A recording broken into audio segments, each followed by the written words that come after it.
ഓം ശാന്തി. ബാബ പറയുന്നു, മധുരമായ കുട്ടികളെ, ബാബ വന്നിരിക്കുകയാണ്. പുരാതന ഭക്തരായ നിങ്ങൾക്ക് ഭക്തിയുടെ ഫലം നൽകാൻ. ഭക്തിയുടെ ഫലമാണ് ജ്ഞാനം. അതിലൂടെ തന്നെയാണ് നിങ്ങളുടെ സദ്ഗതി ഉണ്ടാകുന്നത്. ചോദ്യം: പല കുട്ടികളും നടന്ന് ഭാഗ്യത്തെ സ്വയമേ തന്നെ ഷൂട്ട് ചെയ്യുന്നു. എങ്ങനെ?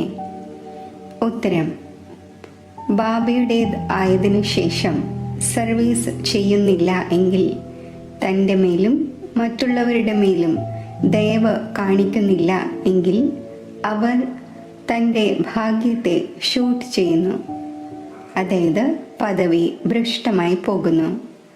നല്ല രീതിയിൽ പഠിക്കുകയും യോഗത്തിലിരിക്കുകയും ചെയ്യുമെങ്കിൽ പദവിയും നല്ലത് ലഭിക്കും. സർവീസുകൾ കുട്ടികൾക്ക് സർവീസിൻ്റെ വളരെയധികം താല്പര്യം ഉണ്ടായിരിക്കണം. ഗീതം: ആരാണ് വന്നിരിക്കുന്നത് അതിരാവിലെ? ഓം ശാന്തി. ആത്മീയ കുട്ടികൾ മനസ്സിലാക്കുന്നു, നമ്മൾ ആത്മാവാണ്, ശരീരമല്ല. ഈ ജ്ഞാനം ഇപ്പോൾ തന്നെയാണ് ലഭിക്കുന്നത്, പരംപിത പരമാത്മാവിൽ നിന്നും. ബാബ പറയുന്നു, ഞാൻ വന്നിരിക്കെ നിങ്ങൾ സ്വയം ആത്മാവാണ് എന്ന് നിശ്ചയിക്കൂ. ആത്മാവാണ് ശരീരത്തിൽ പ്രവേശിക്കുന്നത്. ഒരു ശരീരം ഉപേക്ഷിച്ച് മറ്റൊന്ന് എടുത്തുകൊണ്ടിരിക്കുന്നു. ആത്മാവ് മാറുന്നില്ല, ശരീരം മാറുന്നു. ആത്മാവ് അവിനാശിയാണ്. അപ്പോൾ സ്വയം ആത്മാവാണ് എന്ന് മനസ്സിലാക്കണം. ഈ ജ്ഞാനം ഒരിക്കലും ആർക്കും നൽകുവാൻ സാധിക്കില്ല. ബാബ വന്നിരിക്കുകയാണ്. കുട്ടികൾ വിളിച്ചതനുസരിച്ച് ഇതും ആർക്കും അറിയില്ല, ഇത് പുരുഷോത്തമ സംഗമയുഗമാണ് എന്ന് ബാബ വന്ന് മനസ്സിലാക്കിച്ചു തരുന്നു. എൻ്റെ വരവ് ഉണ്ടാകുന്നത് കൽപ്പത്തിലെ പുരുഷോത്തമ സംഗമയുഗത്തിലാണ്. മുഴുവൻ വിശ്വവും പുരുഷോത്തമം ആകണം. ഈ സമയത്ത് മുഴുവൻ വിശ്വവും കനിഷ്ഠവും പതീതവുമാണ്. അതിനെ പറയുന്നത് അമരപുരി എന്നാണ്. ഇത് മൃത്യുലോകമാണ്. മൃത്യുലോകത്തിൽ ആസുരീയ ഗുണങ്ങളുള്ള മനുഷ്യർ ഉണ്ടായിരിക്കുന്നു. അമരലോകത്തിൽ ദൈവിക ഗുണങ്ങളുള്ള മനുഷ്യരാണ്. അതിനാൽ അവരെ ദേവത എന്ന് പറയുന്നു. ഇവിടെയും നല്ല സ്വഭാവമുള്ളവരെ നിങ്ങൾ ദേവതയെ പോലെയാണ് എന്ന് പറയുന്നു. ചില ദൈവിക ഗുണങ്ങൾ ഉള്ളവരുണ്ട്. ഈ സമയം എല്ലാവരും ആസുരീയ ഗുണങ്ങളുള്ള മനുഷ്യരാണ്. 5 വികാരങ്ങളിൽ കുടുങ്ങിയിരിക്കുന്നു. അതിനാൽ പാടുന്നു, ഈ ദുഃഖത്തിൽ നിന്നും വന്ന് ലിബറേറ്റ് ചെയ്യൂ എന്ന്. ഒരു സീതയെ അല്ല മോചിപ്പിച്ചത്. ബാബ മനസ്സിലാക്കിച്ചു തന്നു, ഭക്തിയെ സീത എന്ന് പറയുന്നു, ഭഗവാനെ രാമൻ എന്ന് പറയുന്നു. ആ ഒന്ന് ഭക്തർക്ക് ഫലം നൽകാൻ വരുന്നു. ഈ പരിധിയില്ലാത്ത രാവണ രാജ്യത്തിൽ മുഴുവൻ ലോകവും കുടുങ്ങിയിരിക്കുന്നു. അവരെ ലിബറേറ്റ് ചെയ്ത് രാമരാജ്യത്തിലേക്ക് കൊണ്ടുപോകുന്നു. രഘുപതി രാഘവ രാജ രാമന്റെ കാര്യമല്ല. അതാണെങ്കിൽ ത്രേതായിലെ രാജാവായിരുന്നു. ഇപ്പോഴാണെങ്കിൽ എല്ലാ ആത്മാക്കളും തമോ പ്രധാനവും ജീർണിച്ച അവസ്ഥയിലുമാണ്. പടികൾ ഇറങ്ങി താഴെ വന്നിരിക്കുന്നു. പൂജ്യരിൽ നിന്നും പൂജാരിയായി പോയി. ദേവതമാർ ആരെയും പൂജിക്കുന്നില്ല. അവരാണെങ്കിൽ പൂജ്യരാണ്. പിന്നെ അവർ എപ്പോഴാണോ വൈശ്യരും ശൂദ്രരും ആകുന്നത്, അപ്പോൾ പൂജ ആരംഭിക്കുന്നു. വാമമാർഗത്തിൽ വരുന്നതിലൂടെ പൂജാരിയാകുന്നു. പൂജാരി ദേവതമാരുടെ ചിത്രങ്ങളുടെ മുന്നിൽ നമിക്കുന്നു. ഈ സമയം ഒരാൾ പോലും പൂജ്യരാവുക സാധ്യമല്ല. ഉയർന്നതിലും ഉയർന്ന ഭഗവാൻ പൂജ്യൻ. പിന്നെയുള്ളത് സത്യയോഗി ദേവതമാരാകുന്ന പൂജ്യർ. ഈ സമയത്താണെങ്കിൽ എല്ലാവരും പൂജാരിയാണ്. ആദ്യം ശിവന്റെ പൂജയുണ്ടാകുന്നു. അതാണ് അവ്യഭിചാരി പൂജ. അത് സതോ പ്രധാനം, പിന്നീട് സതോ, പിന്നെ ദേവതമാരിൽ നിന്നും ഇറങ്ങി വന്ന് ജലത്തിൻ്റെയും മനുഷ്യരുടെയും പക്ഷികളുടെയും മറ്റും പൂജ ചെയ്യുവാൻ തുടങ്ങി. ദിനം പ്രതിദിനം അനേകരുടെ പൂജ ഉണ്ടാകുവാൻ തുടങ്ങുന്നു. ഈ കാലത്ത് റിലീജിയസ് കോൺഫറൻസും വളരെയധികം നടന്നുകൊണ്ടിരിക്കുന്നു. ചിലപ്പോൾ ആദി സനാതന ധർമ്മത്തിലുള്ളവരുടേത്, ചിലപ്പോൾ ജൈനന്മാരുടേത്, ചിലപ്പോൾ ആര്യ സമാജികളുടേത്. വളരെ പേരെ വിളിക്കുന്നു. കാരണം ഓരോരുത്തരും തൻ്റെ ധർമ്മത്തെ ഉയർന്നതായി മനസ്സിലാക്കുന്നുവല്ലോ. ഓരോ ധർമ്മത്തിലും ഏതെങ്കിലുമൊക്കെ വിശേഷ ഗുണം ഉള്ളത് കാരണം അവർ സ്വയം വലിയവരായി മനസ്സിലാക്കുന്നു. ജൈനന്മാരും പല പല പ്രകാരത്തിലുണ്ട്. 5-7 വെറൈറ്റി ഉണ്ടാകും. അവരിൽ പിന്നെ ചിലർ വസ്ത്രമില്ലാത്തവരാണ്. വസ്ത്രമില്ലാതിരിക്കുന്നതിൻ്റെ അർത്ഥം മനസ്സിലാക്കുന്നില്ല. ഭഗവാൻ ഉവാച, വസ്ത്രമില്ലാത്തത് എന്നാൽ അശരീരിയായി വന്നിരുന്നു, പിന്നെ അശരീരിയായി പോകണം. അവർ പിന്നെ വസ്ത്രം മാറ്റി നഗ്നരാകുന്നു. ഭഗവാൻ ഉവാചയുടെ അർത്ഥവും മനസ്സിലാക്കുന്നില്ല. ബാബ പറയുന്നു, നിങ്ങൾ ആത്മാക്കൾ ഇവിടെ ഈ ശരീരം ധാരണ ചെയ്ത് പാട്ടഭിനയിക്കുവാൻ വന്നിരിക്കുന്നു. വീണ്ടും തിരിച്ചു പോകണം. ഈ കാര്യങ്ങളെ കുട്ടികളായ നിങ്ങൾ മനസ്സിലാക്കുന്നു. ആത്മാവ് തന്നെയാണ് പാട്ടഭിനയിക്കുവാൻ വരുന്നത്. വൃക്ഷം അഭിവൃദ്ധി പ്രാപിച്ചുകൊണ്ടിരിക്കുന്നു. പുതിയ പുതിയ പലതരത്തിലുള്ള ധർമ്മങ്ങൾ എമർജ് ആയിക്കൊണ്ടിരിക്കുന്നു. അതിനാൽ ഇതിനെ വെറൈറ്റി നാടകം എന്ന് പറയുന്നു. വെറൈറ്റി ധർമ്മങ്ങളുടെ വൃക്ഷമാണ്. ഇസ്ലാമികളെ നോക്കൂ, എത്ര കറുപ്പാണ്. അവരുടെയും വളരെയധികം ബ്രാഞ്ചസ് വരുന്നു. മുഹമ്മദ് ആകട്ടെ പിന്നീടാണ് വന്നത്. ആദ്യമുള്ളത് ഇസ്ലാമിയാണ്. മുസൽമാന്മാരുടെ സംഖ്യ വളരെയുണ്ട്. ആഫ്രിക്കയിൽ എത്ര ധനികരുണ്ട്. സ്വർണ വജ്രങ്ങളുടെ ഖനികളുണ്ട്. അവിടെ വളരെയധികം ധനം കാണുമ്പോൾ അതിൽ കയറി ധനവാനാകുന്നു. ക്രിസ്ത്യൻസും എത്ര ധനികരായിരിക്കുന്നു. ഭാരതത്തിലും ധനമുണ്ട്, പക്ഷേ ഗുപ്തമാണ്. സ്വർണവും മറ്റും എത്ര പിടികൂടിക്കൊണ്ടിരിക്കുന്നു. ഇപ്പോൾ ദിഗംബര ജൈന സഭയിലുള്ളവർ കോൺഫറൻസും മറ്റും ചെയ്തുകൊണ്ടിരിക്കുന്നു. കാരണം ഓരോരുത്തരും സ്വയം വലിയവരായി മനസ്സിലാക്കുന്നല്ലോ. ഈ ഇത്രയും ധർമ്മങ്ങളെല്ലാം വർദ്ധിച്ചു കൊണ്ടിരിക്കുന്നു. എപ്പോഴെങ്കിലും വിനാശവും ഉണ്ടാകണം. ഒന്നും മനസ്സിലാക്കുന്നില്ല. എല്ലാ ധർമ്മങ്ങളിലും ഉയർന്നത് നിങ്ങളുടെ ബ്രാഹ്മണ ധർമ്മം തന്നെയാണ്. അതിനെക്കുറിച്ച് ആർക്കും അറിയില്ല. കലിയുഗി ബ്രാഹ്മണരും ധാരാളമുണ്ട്. എന്നാൽ അവർ കുഖവംശാവലി ബ്രാഹ്മണരാണ്. പ്രജാപിത ബ്രഹ്മാവിൻ്റേത് മുഖവംശാവലി ബ്രാഹ്മണൻ. അവരെല്ലാം സഹോദരി സഹോദരന്മാർ ആകേണ്ടതാണ്. അഥവാ അവർ സ്വയം ബ്രഹ്മാവിൻ്റെ സന്താനമാണ് എന്ന് പറയുന്നുവെങ്കിൽ സഹോദരി സഹോദരനായി പിന്നെ വിവാഹം കഴിക്കുന്നത് സാധ്യമല്ല. അപ്പോൾ സിദ്ധമാകുന്നത് ഇതാണ്: ആ ബ്രാഹ്മണർ ബ്രഹ്മാവിൻ്റെ മുഖവംശാവലി അല്ല, കേവലം നാമം വെക്കുന്നു. വാസ്തവത്തിൽ ദേവതമാരേക്കാൾ ഉയർന്നതായി ബ്രാഹ്മണരെയാണ് പറയുക. കുടുമിയാണല്ലോ. ഈ ബ്രാഹ്മണർ തന്നെയാണ് മനുഷ്യരെ ദേവതയാക്കി മാറ്റുന്നത്. പഠിപ്പിക്കുന്നത് പരംപിത പരമാത്മാവാണ്.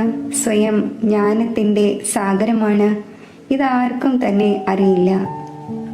ബാബയുടെ അടുക്കൽ വന്ന് ബ്രാഹ്മണനായ ശേഷം പിന്നെയും നാളെ ശൂദ്രനായി മാറുന്നു.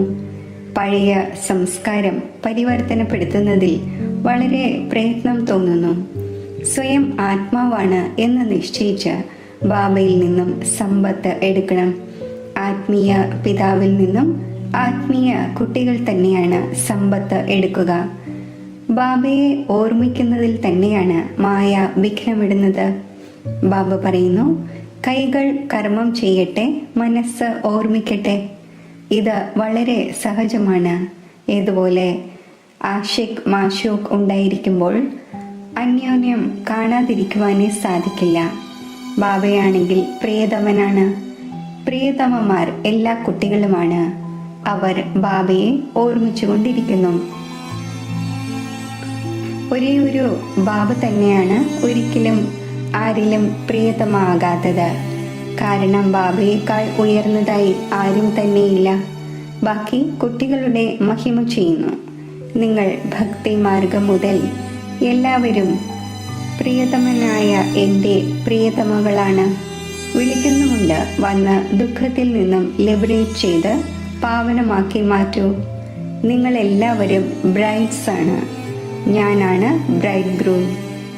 നിങ്ങൾ എല്ലാവരും ആസുരീയ ജയിലിൽ കുടുങ്ങിക്കിടക്കുന്നു. ഞാൻ വന്ന് മോചിപ്പിക്കുന്നു.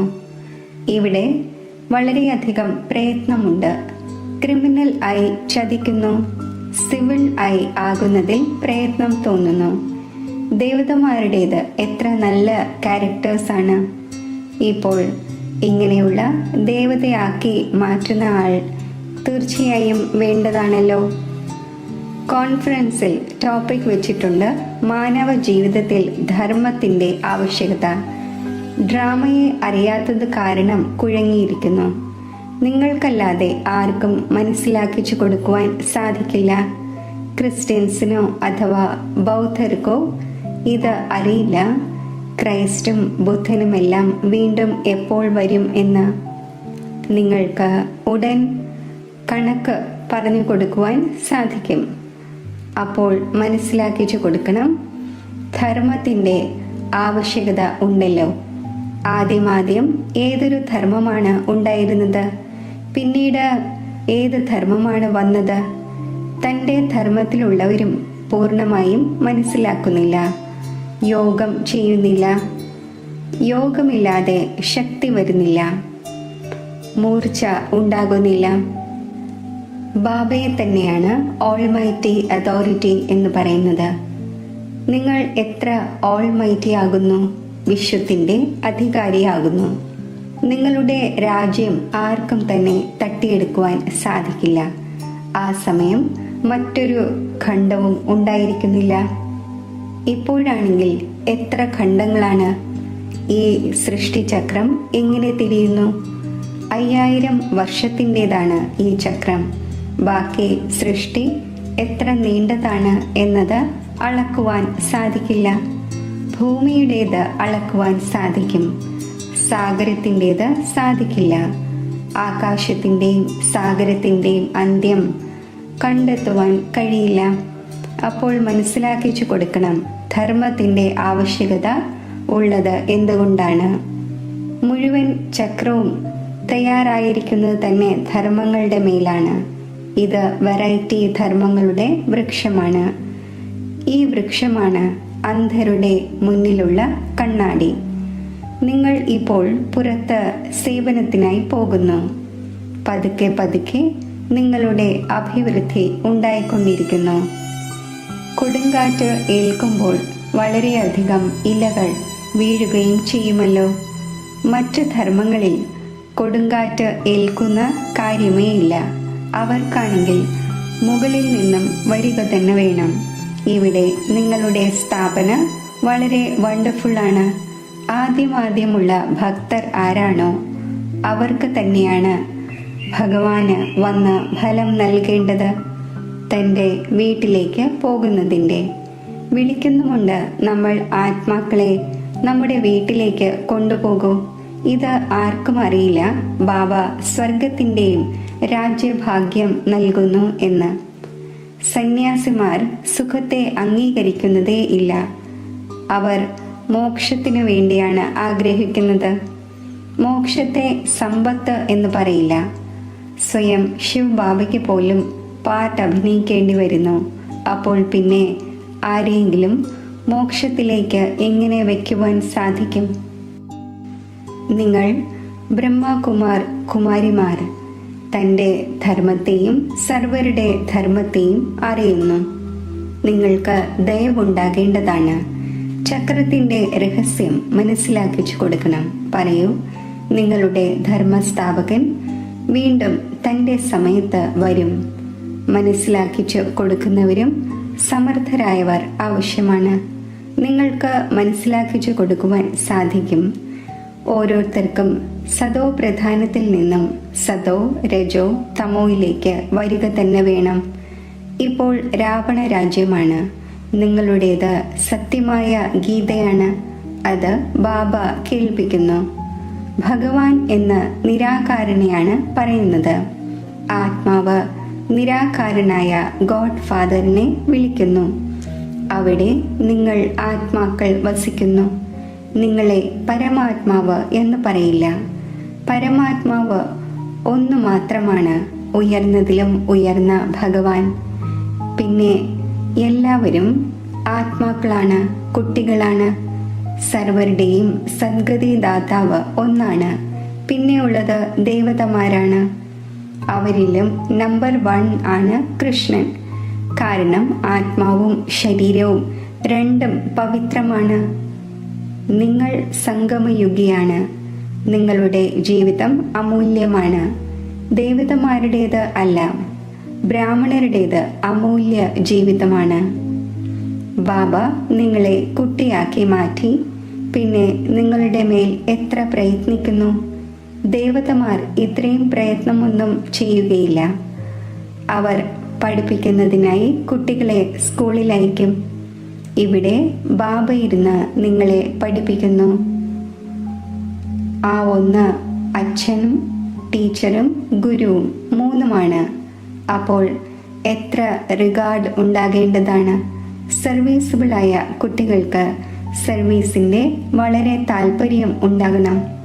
വളരെ കുറച്ചുപേരേ ഉള്ളൂ വളരെ സമർത്ഥരും സേവനത്തിലും മുഴുകിയിരിക്കുന്നവർ. ഹാൻഡ്സ് ആവശ്യമാണല്ലോ. യുദ്ധമൈതാനത്തിൽ പോകുന്നതിനായി ആരെയാണോ പഠിപ്പിക്കുന്നത് അവരെ തൊഴിൽ ആദിയായ എല്ലാത്തിൽ നിന്നും വിടുവിക്കുന്നു. അവരുടെ അടുക്കൽ ലിസ്റ്റ് ഉണ്ടായിരിക്കുന്നു. പിന്നെ മിലിറ്ററിയോട് ആർക്കും റെഫ്യൂസ് ചെയ്യുവാൻ സാധിക്കില്ല. അതായത് നിരസിക്കുവാൻ കഴിയില്ല.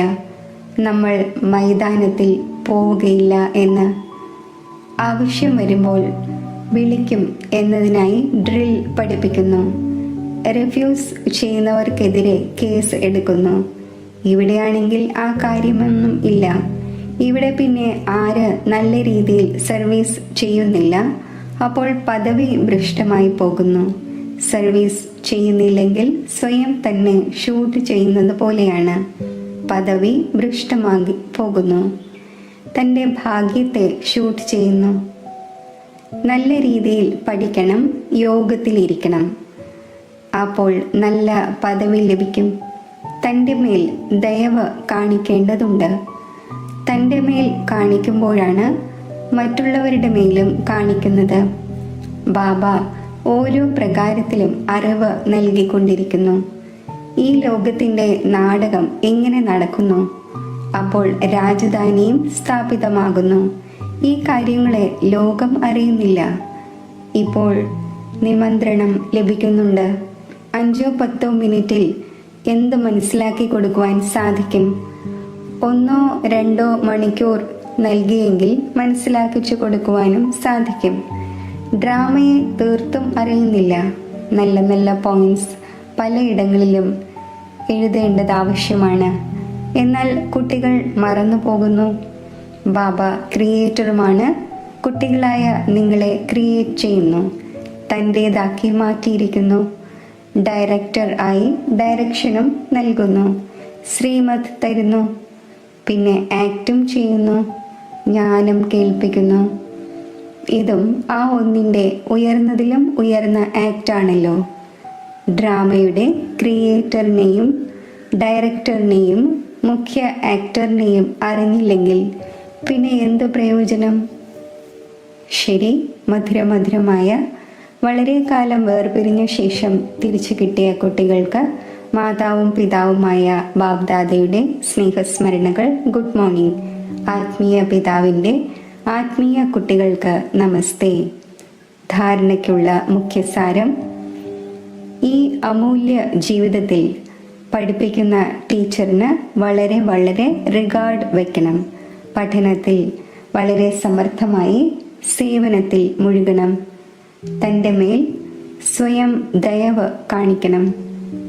സ്വയം തന്നെ നേരെയാക്കുന്നതിനായി സിവിലൈസ്ഡ് ആകണം. തൻ്റെ ക്യാരക്ടർ നേരെയാക്കണം. മനുഷ്യരെ ദേവതയാക്കാനുള്ള സേവനം ചെയ്യണം.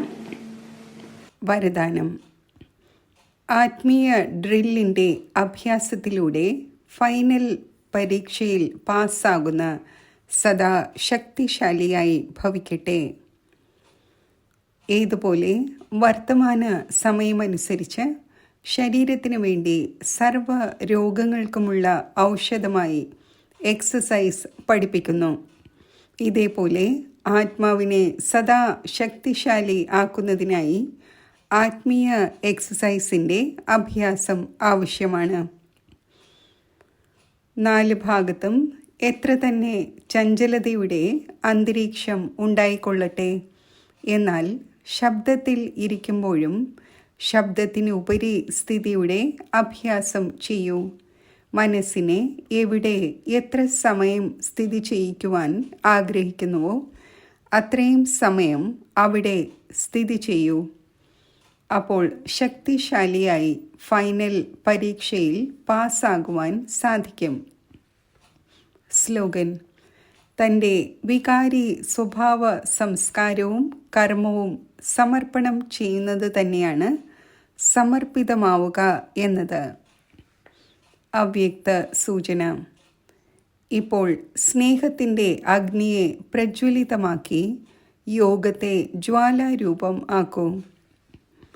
താങ്കളുടെ ഓർമ്മ ജ്വാലാരൂപം ആകാത്തതുവരെയും വിനാശത്തിൻ്റെ ജ്വാലയും സമ്പൂർണ്ണ ജ്വാലാരൂപം സ്വീകരിക്കുന്നില്ല. ഇത് ജ്വലിക്കുന്നു, പിന്നെ ശീതളമായി പോകുന്നു. കാരണം ജ്വാലാമൂർത്തിയും പ്രേരക ആധാരമൂർത്തിയുമായ ആത്മാക്കൾ ഇപ്പോൾ സ്വയമേ സദാ ജ്വാലാരൂപം ആയിട്ടില്ല. ഇപ്പോൾ ജ്വാലാരൂപം ആകുന്നതിൻ്റെ ദൃഢസങ്കല്പമെടുക്കൂ. സംഘടിത രൂപത്തിൽ മനസ്സിൻ്റെയും ബുദ്ധിയുടെയും ഏകാഗ്രതയിലൂടെ പവർഫുൾ യോഗത്തിൻ്റെ വൈബ്രേഷൻ 4 ഭാഗത്തും വ്യാപിപ്പിക്കൂ. ഓം.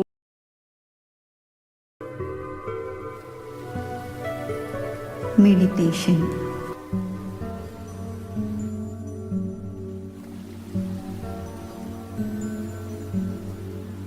പുരിക മധ്യത്തിൽ നക്ഷത്ര സമാനം പ്രകാശിക്കുന്ന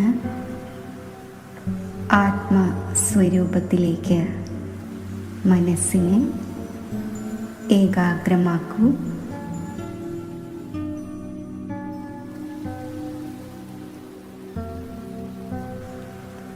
ചിന്തിക്കൂ: ഞാൻ ശാന്ത സ്വരൂപ ആത്മാവാകുന്നു.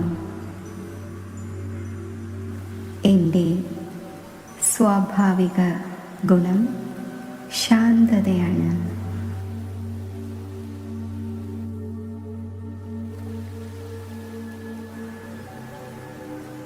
ഈ ആത്മസ്മൃതിയിൽ സ്ഥിതി ചെയ്ത് ശാന്തിയാകുന്ന എൻ്റെ നിജഗുണത്തിൽ ഞാൻ സ്ഥിതി ചെയ്യുന്നു.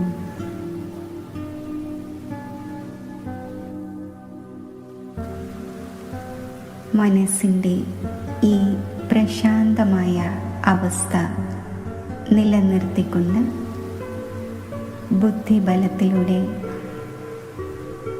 സ്ഥൂല ശരീരത്തെ ആവരണം ചെയ്തിരിക്കുന്ന പ്രകാശമയമായ സൂക്ഷ്മ ശരീരത്തെ കാണൂ.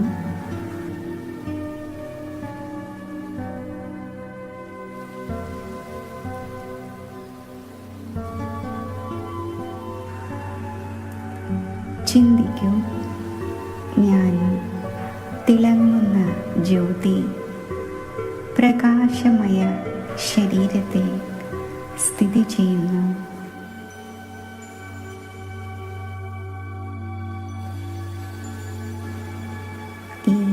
പ്രകാശമയ ശരീരത്തിൽ ആത്മജ്യോതിയായി സ്ഥിതി ചെയ്യുമ്പോൾ സ്ഥൂല ദേഹത്തിൻ്റെ സ്മൃതി വിസ്മൃതമാകുന്നു. ഞാൻ ഡബിൾ ലൈറ്റ് ഫരിഷ്തയാണ്. എന്നിൽ നിന്നും ലൈറ്റിൻ്റെയും മൈറ്റിൻ്റെയും കിരണങ്ങൾ നാനാഭാഗത്തും പ്രസരിക്കുന്നു.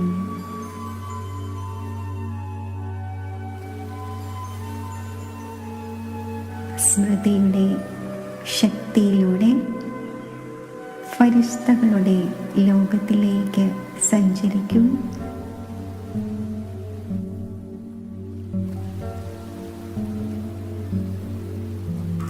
ശീതള പ്രകാശം നിറഞ്ഞ അവ്യക്ത ലോകത്തിൽ അവ്യക്ത ബാപ് ദാദയുടെ മുന്നിലായി സ്വയം അനുഭവിക്കൂ.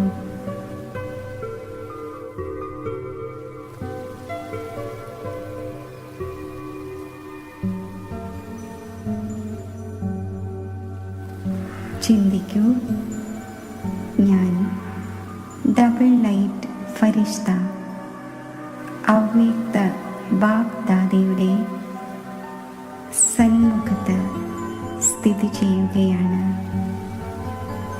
എൻ്റെ അലൗകിക പിതാവായ ബ്രഹ്മ ബാബയുടെയും ആത്മപിതാവായ ശിവബാബയുടെയും ദിവ്യ സാന്നിധ്യത്താൽ സുശോഭിതമായിരിക്കുന്ന ഈ സൂക്ഷ്മലോകം എത്ര ദിവ്യവും അലൗകികവുമാണ്. ബാബ്ദാദയുടെ സമീപം ഇരിക്കുമ്പോൾ ബാബ്ദാദയുടെ വരദാനി ദൃഷ്ടി എന്നിൽ പതിയുന്നത് ഞാൻ അനുഭവിക്കുന്നു.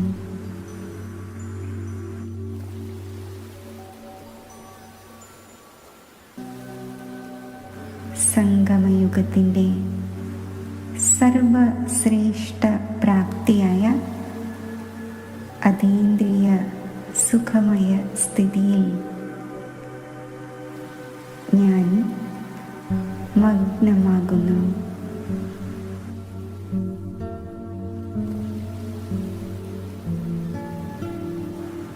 ഈ ദിവ്യ അനുഭവം സ്വീകരിച്ചുകൊണ്ട് ഒരു പ്രകാശ ബിന്ദുവായി ആത്മലോകത്തിലേക്ക് സഞ്ചരിക്കുന്നതായി സങ്കൽപ്പിക്കൂ.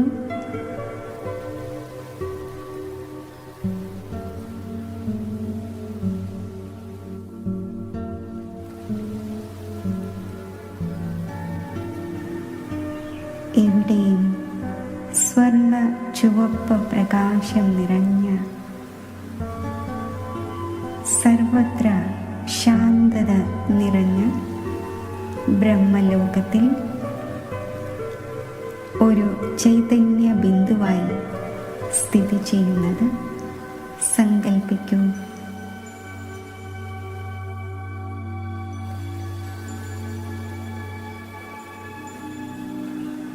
ചിന്തിക്കൂ, ഞാൻ ഇപ്പോൾ എൻ്റെ മധുരമായ ഗ്രഹത്തിൽ സ്വീറ്റ് സൈലൻസിൻ്റെ ലോകത്തിൽ തിളങ്ങുന്ന ഒരു നക്ഷത്രമായി സ്ഥിതി ചെയ്യുന്നു.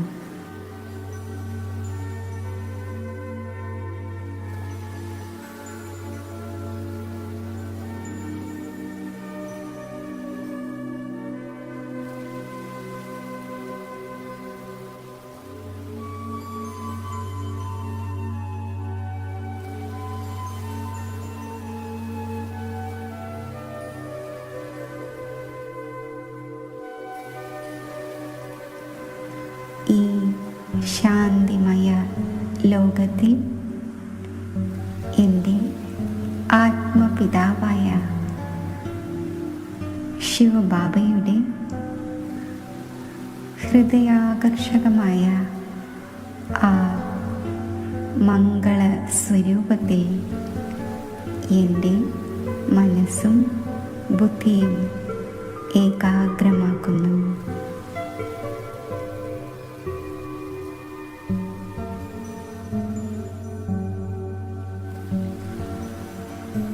സർവമംഗളകാരിയായ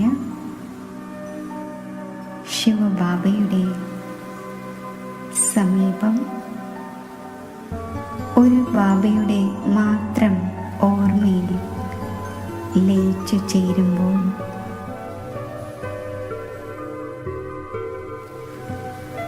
സർവ ഈശ്വരീയ പ്രാപ്തികളും എന്നിൽ നിറയുകയാണ്.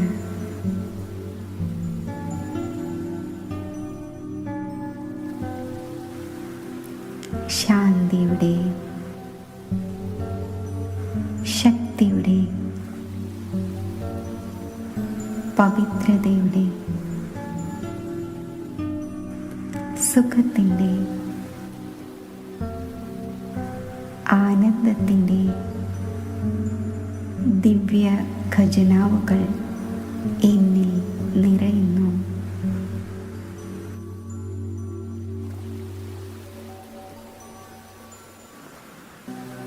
സർവ ഈശ്വരീയ പ്രാപ്തികളാൽ സമ്പന്നമായി ഞാൻ സന്തുഷ്ടമണിയായി സ്ഥിതി ചെയ്യുന്നു. വീണ്ടും അവ്യക്ത ലോകത്തിൽ ഡബിൾ ലൈറ്റ് സ്വരൂപം ധാരണ ചെയ്ത് ഡബിൾ ലൈറ്റ് സ്വരൂപമായി സാകാര ദേഹത്തിലേക്ക് പ്രവേശിക്കൂ.